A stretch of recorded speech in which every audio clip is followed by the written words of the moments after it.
Mais nous voulons vous rassurer que vous êtes au bon endroit. Je suis convaincu d'une chose, c'est que le Saint-Esprit n'a pas permis que tu viennes ici en vain. Alléluia. Dieu va bénir quelqu'un. Dieu va arroser quelqu'un. Amen. Alléluia. Alléluia. Rapidement, je voudrais nous ramener dans ce texte de Luc 22. Alléluia. Luc 22, le chapitre 22, le verset 31 à 32. Je voudrais lire ça dans la parole vivante. Je lis la parole de Dieu. Est-ce qu'on peut se tenir debout pour honorer la parole, s'il vous plaît? Gloire soit rendue à Dieu. Nous sommes là pour parler des alliances. Briser les réclamations dues aux alliances. Alléluia. La Bible dit ce qui suit, Luc 22, verset 31. Écoute, Simon, méfie-toi. Satan a demandé le droit de vous passer tous au crible. Comme on secoue le blé pour le séparer de la balle.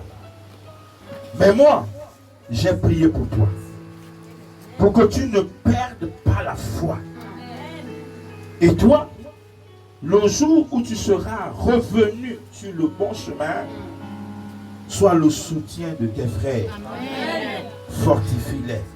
Entre parenthèses, dans la foi. Amen. Que le Seigneur te bénisse, assieds-toi. Je voudrais rapidement attirer notre attention sur le but de notre rencontre ici. Alléluia. Si nous sommes là, c'est parce qu'en réalité, nous sommes fatigués de pouvoir constater des situations répétitives, des situations qui ne cessent de se répéter dans nos vies. Et généralement, ce sont des situations qui nous accablent. Ce sont des situations qui nous humilient. On peut encore les appeler des situations d'échec.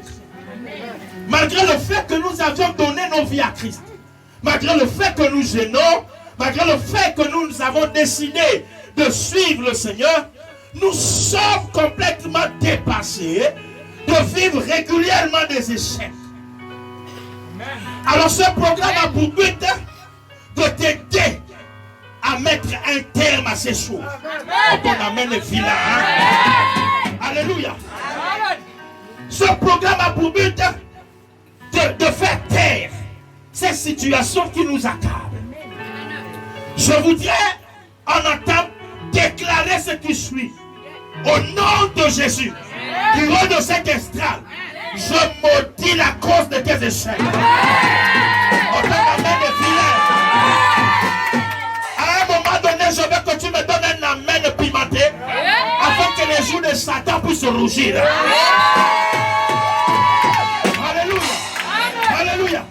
Je dis du haut de cette estrade, sur cet autel, je maudis au nom de Jésus la cause de tes maladies. Je maudis du haut de cette estrade, sur cet autel, la cause de tes échecs. La cause de tes malheurs. La cause de tes angoisses. Je les maudis au nom de Jésus. Est-ce que je parle à quelqu'un qui a été permis de venir sur cette terre par Dieu et qui n'est-ce pas devait subir définitivement des situations compliquées. Enfin, je vais dire ça autrement. La raison de ta venue sur la terre, ce n'est pas la souffrance. En réalité, tu es né pour devenir une réponse. Quelqu'un ne comprend pas bien ce que je suis en train de dire. Tu es né non pas pour devenir un problème. Tu es né pour être une réponse. C'est pourquoi dans la parole de Dieu, il dit: je connais le projet que j'ai formé pour toi. Quand moi je te connaissais, avant même que tu ne sois formé dans le vent de ta mère, moi l'Éternel, je te connaissais. Dans Dieu n'a pas commencé sur cette terre. Il te connaît même avant que tu ne sois formé dans le monde. Et il dit qu'il avait des projets pour toi. Projets de paix, non de malheur. Afin de te donner un avenir et de l'espérance. Écoute-moi bien. La cause de tes problèmes, c'est une forme de jalousie. Parce qu'en réalité, quand on te regarde, de toute la création, on a remarqué qu'en te regardant, tu portes une marque différente.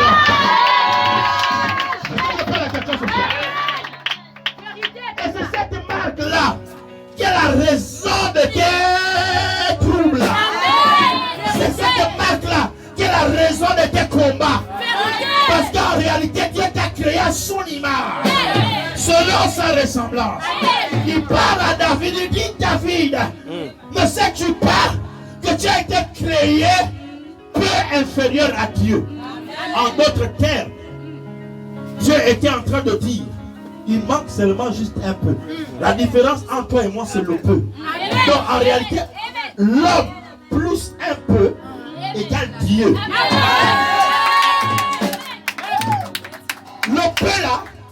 Le peu là, c'est quand l'homme rencontre la parole. Et c'est là où la parole a pour mission de devenir chair en l'homme. Mais à tous ceux qui l'ont reçu, à tous ceux qui croient en la parole leur a donné le pouvoir de devenir enfant de Dieu.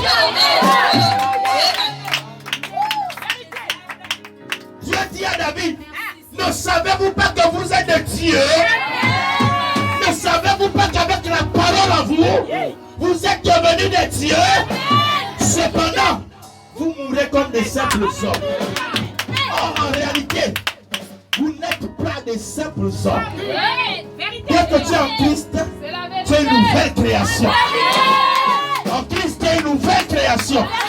En Christ, tu es une nouvelle personne. Tu as une nouvelle identité. Nous a brossé cette pensée en nous rappelant que dans ce texte que nous venons de lire, il est question de quelqu'un qui suit Jésus. Il est question de quelqu'un qui marche avec Jésus. Et il s'appelle Simon. Je voudrais vous faire remarquer qu'à cette période-là, il s'appelait Simon. Il s'appelait Simon. Et c'est à Simon que Jésus parle. Il dit Simon. Simon. Méfie-toi